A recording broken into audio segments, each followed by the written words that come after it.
I talked to you before, I think, probably, about what happens if you try to change the world.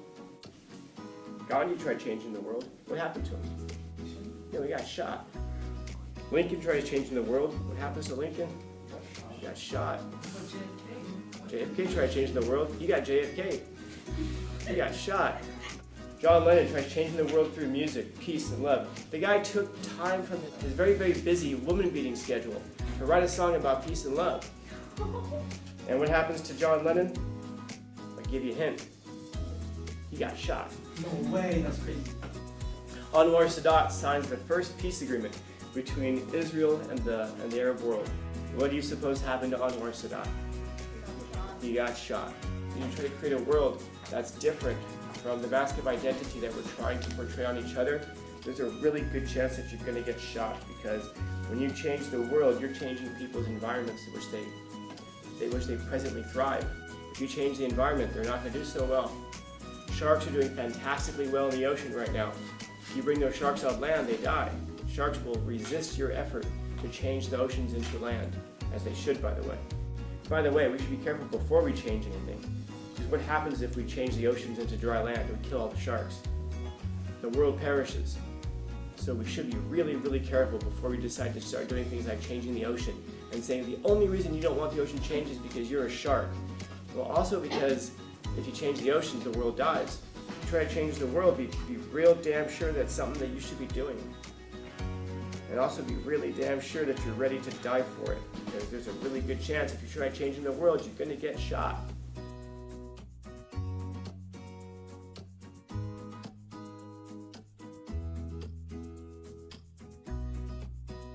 Especially with the mask stuff going on.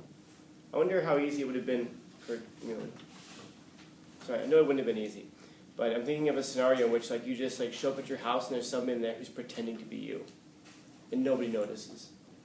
And then they're just kind of sure that that's you.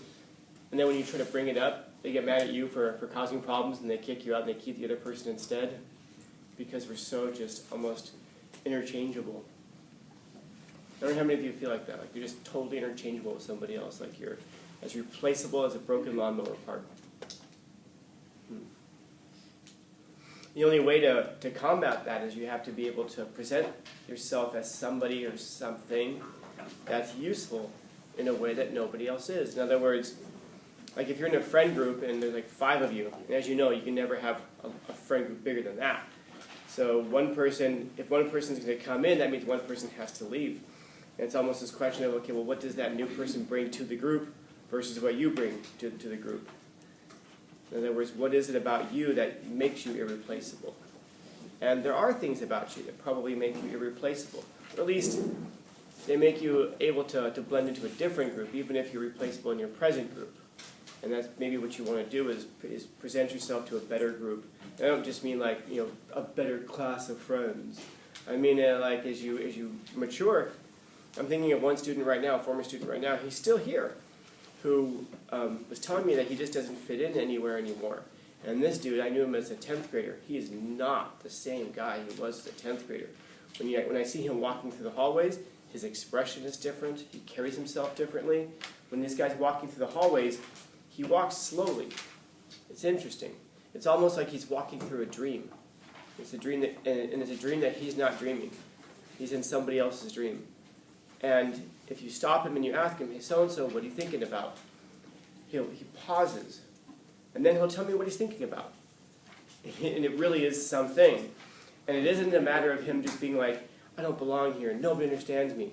He just says that he had an experience that really changed his perspective, and he just finds that a lot of people can't connect to it, they can't relate to it, and he wants better things for himself in his life. His grades have turned around, everything in this guy's life has turned around, even the way he looks. Again, there's an expressional difference with this guy.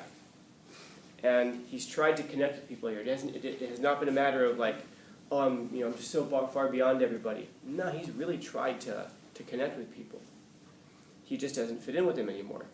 And he was asking me where it is that he might be able to find people who are like him. And I wish I could give him better advice, man. I said, if you go to college and you get into a business program, you'll find people like that. Or if you leave now and you find other people who are business-minded, and I gave them a couple of names. I said, I've got some former students who have businesses going, and they can probably, not probably, I know for a fact that they'd be happy to mentor you. And he's just like, thank you. When he says thank you, there's something in his eyes, he really means this. He's just like, thank you. I said, you're welcome. He says, no, but really, thank you. Not a lot of people will take time like this, and I appreciate that. And then he leaves, and I'm just like, this is the same guy who was making, farting noises in class not too long ago, and laughing at his own jokes. This is the guy who almost got into a fight with a teacher, not very long ago. He actually came to ask me about this one teacher, in a long story, and he just asked me, so would this teacher have whipped my ass? I said, probably. I know this one teacher. He goes, okay. So I avoided that. Okay. It really made sense to him. And so there's a mask there, sure. I guess I could remember him how he used to be. I'd go, remember that one time in class you such and such? But no, that's just who he used to be. It's not who he presently is. And who he presently is isn't who he's going to become. Is he going to become something greater? God, I hope so, man. I hope he changes, because you know what I'm talking about. If this guy can change, man, there's hope for every single one of us. But I know he can change, because I changed. And if I change, there's hope for everyone around here, man. Believe that.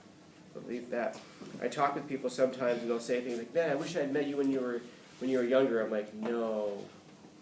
No, I'm glad you didn't. Because the person you see in front of you is not that person. I was just talking yesterday to somebody about this, and I just said, they're asking something that challenges me. I said, arrogance. Arrogance has challenged me for a lot of my life, man. Arrogance. One of the reasons I put myself down a lot is because I'm so goddamn arrogant in a lot of areas. I have to stop myself, because it isn't a matter that I think I'm the greatest. It's just, leave it at that. You piece it together. Because all of us have that dragon. All of us have something in our lives that holds us back, and arrogance is something that holds you back. What held this guy back was a lack of esteem. He didn't really have reasons to lack self-esteem, but he didn't think he was capable of better. And I don't know why he would think he was capable of better. When you look at his background, there's nobody else around him that's really standing out as a model. In other words, nobody from his family has done the kinds of things that he wants to do. And he's not just dreaming about things. He comes in here and he asks for books on things. Can you give me a book about, investment or whatever? And then he comes back and he talks to me about it. He doesn't just, carry the book around and go, look, I'm going to learn because the words are going to bleed into my fingertips. I want everyone to see that I'm reading. And I've never seen him carrying any of them. He just kind of brings them in and he presents it back to me. Actually, he puts it back on my bookshelf sometimes. He doesn't even hand it to me. And he wants to talk about these things. It's like, my goodness, what a change. Incredible change. Incredible change. So there's a given identity, what I give to him. In other words, by the way, what's another word for this? We give a person an identity. Reputation? Yeah, absolutely. Reputation. And one thing I hope that you guys absolutely never, ever, ever, ever, ever forget in life is that reputation is just opinion. This is other people's opinions of you. You can have a fantastic reputation. People can think great things about you. People can think horrible things about you. And none of them are true. It just matters on who says it, how fast they say it. I think it was Churchill who said something to the effect of, lies get halfway around the world before the truth even puts its pants on. Some of the first things that you're going to hear about people and about situations are not true. They're not true. And so one of my suggestions for sensible life is to be skeptical of every first story that you hear, because it's not clear. Even when we hear about fights on campus or arguments or whatever, it's almost never accurate when I see the video of what it was that happened. Completely wrong. And even then, if there's a video, it might not tell you what really happened. It tells you what happened from that point forward, but not what happened before that in the background of things. So be skeptical of every first story that you hear. And not that people are lying, just that people aren't clear. And let's face it, most of us are more interested in being excited than we are in telling the truth. And so we just kind of spread rumors. So this is just, a reputation is just opinion. Your reputation does matter, of course, because what people think about you will determine what opportunities they give you, if any. So no matter what people think about you. But it isn't always warranted. Now, your mask of identity, this is the thing that you're pretending to be. This is the thing that you're pretending to be. Now, why are you pretending to be that thing? There's lots of reasons. It's easy for us to just say, because we're trying to hide who we truly are, and we scratch our chins. Yeah, I suppose so. But your mask of identity also tells you who you wish you were. It tells you what you want to be. It gives you something, hopefully, to aspire to. This is one of the problems about saying fake it till you make it. Oftentimes, we stop at the fake it. We don't continue on to the make it. If there's a thing that you're pretending to be, okay, I hope you don't get found out, man. Because then if you actually do become that thing, but you get found out first, now you have a negative reputation. So now no one's going to believe you, even if you are that thing now. If you're telling people, for example, oh yeah, I run marathons, and then you're training for one, and then you get found out as somebody who doesn't do that, people go, oh man, you're a liar about that. Why do you lie about that? And then you actually do it, people aren't going to believe you. I did it. Yeah, whatever, liar. Look, I had the medal and everything. Yeah, you probably bought it on eBay. And so we have to be careful about the things that we say about ourselves, because oftentimes we do become the things that we say about ourselves. Hopefully. Okay. So keep track of the lies that you tell about yourself, because the lies that you tell about yourself are probably the things that you want to be. They're revealing themselves in your unconscious. So in most of our human relationships, whatever they are, friend to friend, family, even teacher and student, we spend much of our time reassuring one another that our costumes, it's a costume of identity, man. You know, I have the word mask up here, but it's a costume. It's a thing that we're playing up, that we're dressing as. We're dressing for the role that we want. You've heard that before? Dress for the job that you want? Yeah, it's kind of like that. Dress. You know, we wear the mask for the reputation that we want. And we're reassuring ourselves that our costumes of identity are on straight. We look at each other. Are you saying the right things? Are you doing the right things? Are you posting the right things on social media? Do you have the right flag on your background? Are you doing all the things you're supposed to do? Because if you don't, man, your reputation is going to suffer. Yeah, but what if I just don't want to go along with your cause? Or what if I just don't know enough about it? Or what if I just don't stop? Go along with us. Or what? Or your reputation will be destroyed. We have to reassure each other that our masks of identity are on straight. Otherwise, my God, you're not one of us. And if you're not one of us, that means you're a threat to us. And so you have to be attacked.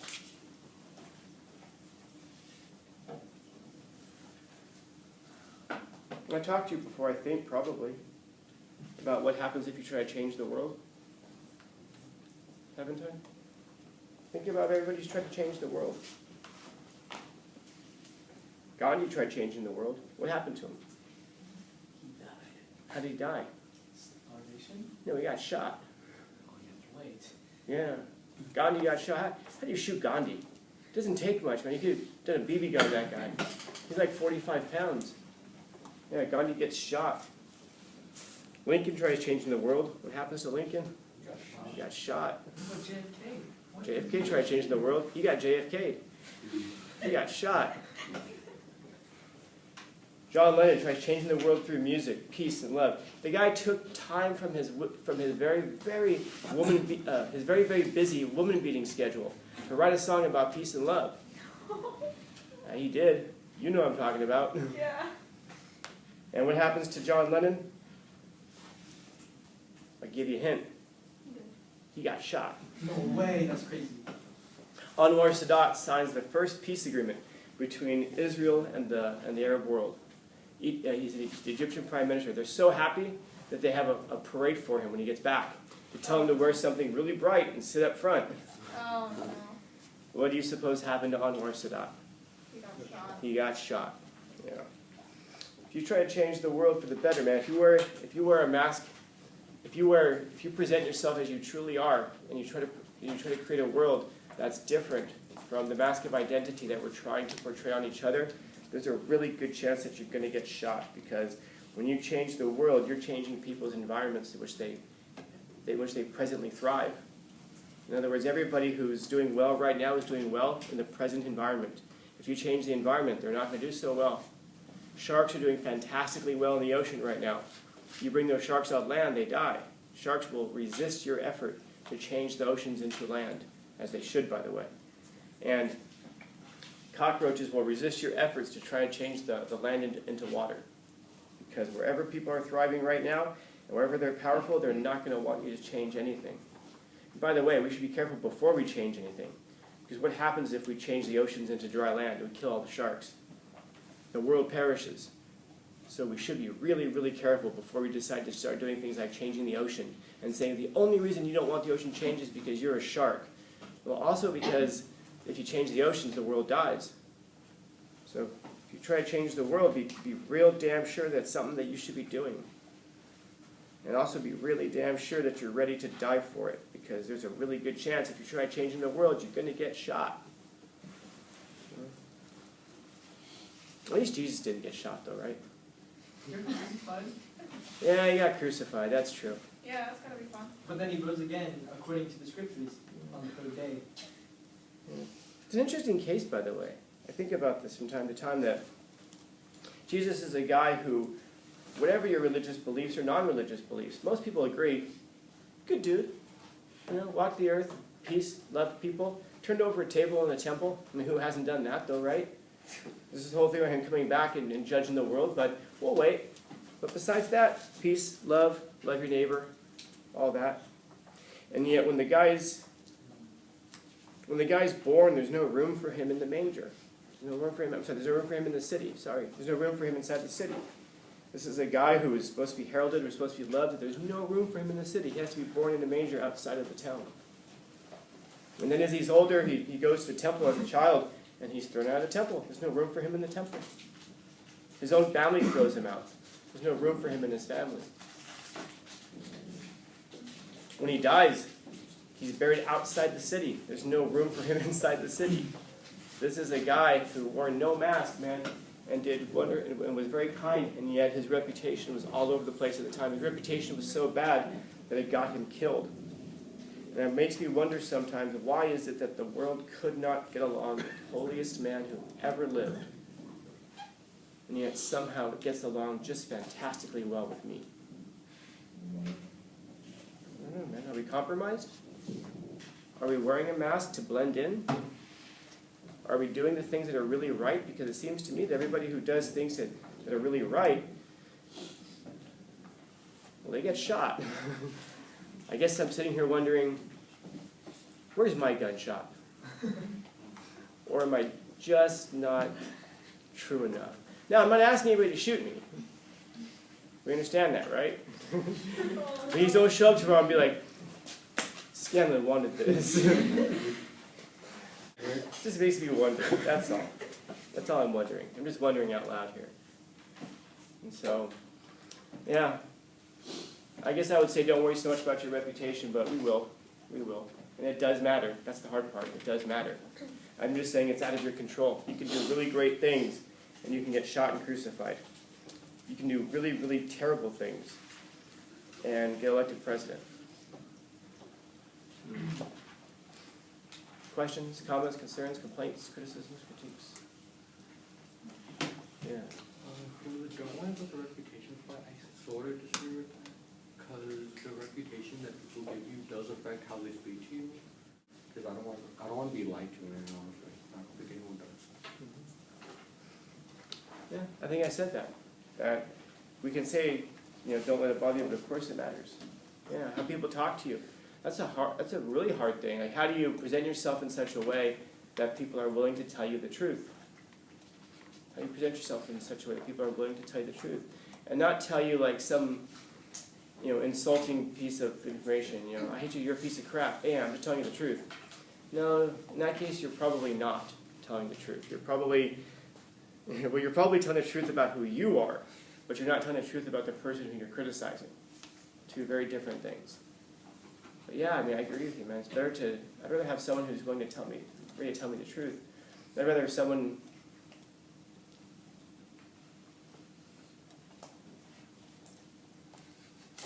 I'm thinking of how to say it.